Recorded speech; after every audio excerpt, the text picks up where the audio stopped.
नमस्कार, मैं डॉक्टर पल्लवी मेहता और आज इस वीडियो में मैं आप सबको बाइकार्बोनेट टेस्टिंग एग्जैक्टली क्या होता है उसके बारे में एक ब्रीफ जानकारी देना चाहूंगी। बाइकार्बोनेट्स हमारे खून में मौजूद एक नेगेटिवली चार्ज्ड इलेक्ट्रोलाइट्स होते हैं। बाइकार्बोनेट्स हमारे शरीर में एसिड बेस बैलेंस यानी कि एसिड बेस का संतुलन बनाए रखने के लिए बहुत इंपॉर्टेंट रोल प्ले करते हैं। बाइकार्बोनेट्स बाकी के अन्य इलेक्ट्रोलाइट्स के साथ कॉम्बिनेशन में हमारे शरीर की पीएच न्यूट्रलिटी को मेंटेन रखते हैं। बाइकार्बोनेट टेस्ट एसेंशियली हमारे खून में होने वाले बाइकार्बोनेट्स की लेवल को मेजर करता है। एसेंशियली ये टेस्ट कार्बन डाइऑक्साइड को मेजर करता है, लेकिन ये कार्बन डाइऑक्साइड जो हमारे खून में बाइकार्बोनेट्स की तरह घूमता है, ये टेस्ट उसे मेजर करता है। कार्बन डाइऑक्साइड हमारे शरीर में हमारे सेल्स में से निकलने वाला एक बाय प्रोडक्ट या वेस्ट प्रोडक्ट माना जाता है। शरीर में खून में घूमने के लिए ये कई बार बाइकार्बोनेट्स में कन्वर्ट हो जाता है। अगर शरीर में कोई बड़ी बीमारी हो तो ये हमारे शरीर में बाइकार्बोनेट्स की लेवल बढ़ जाती है। बाइकार्बोनेट्स की लेवल बढ़ने की वजह से हमारे शरीर का एसिड बेस संतुलन बिगड़ सकता है। लेकिन बाइकार्बोनेट्स की टेस्ट एक सॉलिटरीली इंपॉर्टेंट टेस्ट नहीं मानी जा सकती। इसके लिए इस टेस्ट को कुछ अन्य टेस्ट के साथ ही मेजर किया जाता है। ये एक इलेक्ट्रोलाइट पैनल टेस्ट की तरह या फिर मेटाबॉलिक पैनल टेस्ट की तरह कुछ अलग अलग टेस्ट के साथ ही किया जाता है। तो इस टेस्ट का सुझाव आमतौर पर डॉक्टर कब दे सकते हैं? यूजुअली बाइकार्बोनेट की टेस्ट एक रूटीन टेस्ट की तरह ही की जाती है। रेगुलर चेकअप में ही बाइकार्बोनेट्स की इम्बैलेंस डायग्नोस हो सकती है, लेकिन कई बार कुछ पेशेंट्स में अगर बहुत ज्यादा कंफ्यूजन हो रही हो, बहुत वीकनेस लग रही हो, इररिलेवेंट टॉकिंग हो या फिर प्रोलॉन्ग्ड वॉमिटिंग या प्रोलॉन्ग्ड नोशिया हो, तो उन लोगों में इलेक्ट्रोलाइट्स की मात्रा सही है या नहीं, ये समझने के लिए डॉक्टर उनको इलेक्ट्रोलाइट्स की टेस्ट का या फिर इलेक्ट्रोलाइट पैनल टेस्ट का सुझाव दे सकते हैं।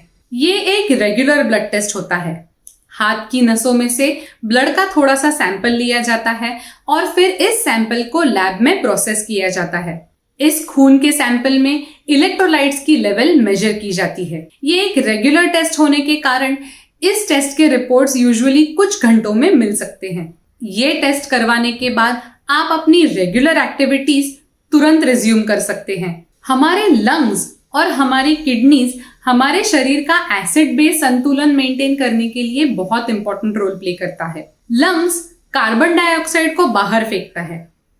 जब ये कार्बन डाइऑक्साइड को बाहर फेंकता है तब ये बाइकार्बोनेट्स की लेवल अच्छी तरह से मेंटेन कर पाता है। अगर किसी को सिवियर ब्रीदिंग प्रॉब्लम हो रही हो तो उनमें कार्बन डाइऑक्साइड इफेक्टिवली बाहर नहीं जा पाता। ऐसे केसेस में बाइकार्बोनेट्स की लेवल खून में बढ़ती जाती है। लंग्स की तरह ही किडनी भी बाइकार्बोनेट्स को फ्लश आउट करने के लिए एक अहम रोल प्ले करता है। किडनीज खून को प्यूरिफाई करता है और बाइकार्बोनेट्स को यूरिन के द्वारा शरीर के बाहर फ्लश आउट करता है।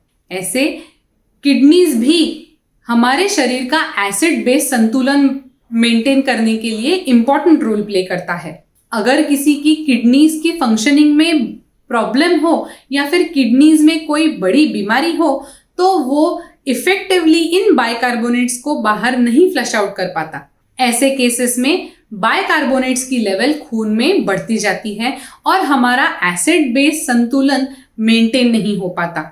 अगर लंग्स में या किडनीज में कोई बीमारी हो, इन दोनों के फंक्शन में कोई एबनॉर्मेलिटी हो तो हमारे शरीर का एसिड बेस संतुलन बिगड़ के एसिडोसिस या एल्कलोसिस हो सकता है। अगर किसी ने ये टेस्ट करवा ली हो या फिर इलेक्ट्रोलाइट पैनल टेस्ट करवा ली हो और उन्हें बाइकार्बोनेट की लेवल का एग्जैक्टली अंदाजा नहीं आ रहा है तो बाइकार्बोनेट्स की लेवल एज के अनुसार फ्लक्चुएट होती जाती है।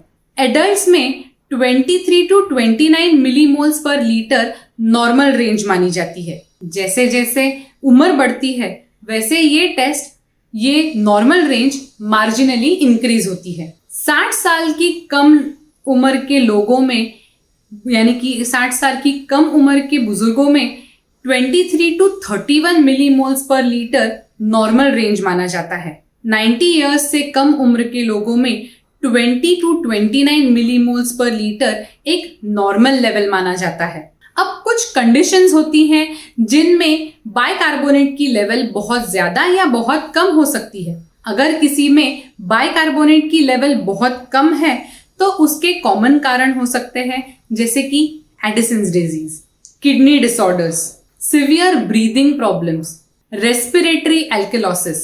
ऐसी कुछ बीमारियों में बाइकार्बोनेट्स की लेवल बहुत ज्यादा कम हो जाती है। वैसे ही अगर किसी में बाइकार्बोनेट्स की लेवल बहुत ज्यादा हाई पाई जाए तो उसके लिए भी कोई अंडरलाइंग बीमारी हो सकती है। आमतौर पर लंग्स से रिलेटेड अगर कोई बीमारी हो तो उन लोगों में बाइकार्बोनेट्स की लेवल बढ़ सकती है। अगर किसी को कॉन सिंड्रोम या कुशिंग सिंड्रोम नाम की बीमारी हो तो उन लोगों में भी बाइकार्बोनेट्स की लेवल बढ़ सकती है।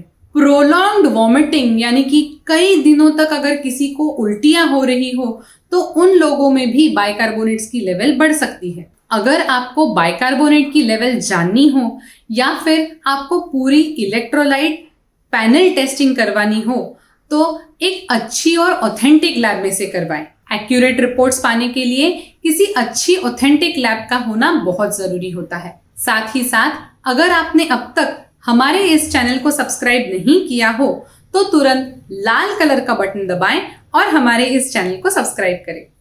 Thank you.